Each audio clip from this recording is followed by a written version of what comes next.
இதுக்கு இந்த வார்த்தைக்கு தெலுங்கு எல்லாமே அப்படியே என்ன தலையில தூக்கி வச்சு ஆடுறாங்க. எனக்கே ஒண்ணுமே புரியல. நான் இங்க பண்ணியிருக்கிறேன் ஏற்கனவே.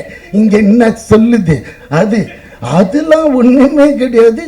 இவனை இப்படி சொன்னது அதுக்கு என்ன தெரியுங்களா? அதுக்கு நான் வந்து விஜய் சாருக்கு தான் நன்றி கடன் பட்டிருக்கேன். எப்படின்னா பீஸ்ட்ல ஒரு லிஃப்ட் சீன், நான் எனக்கு முன்னாடி இந்த டான்சர் சதீஷ், அப்போ டான்சர் தான், இப்போ தான் டைரக்டர், டான்சர் இப்படியே போவோம் கூட 7-8 பேர். இதில் ஹீரோ அவரு நின்று காலையிலேருந்து இதே தான். டே நெல்சா ஏதாவது ஒரு டைலாக் அதுக்குள்ள போர் அடிக்குது.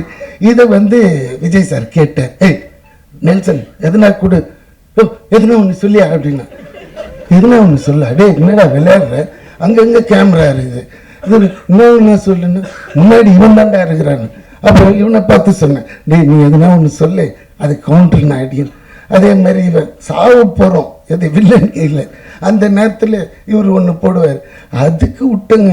டே யாரா நீ சாவும்போது இப்படி ஒரு காமெடி பண்ணுற தெய்வீக குழந்தைடான்ட்டு அந்த கடைசியில் சார் அந்த தூணுவங்க.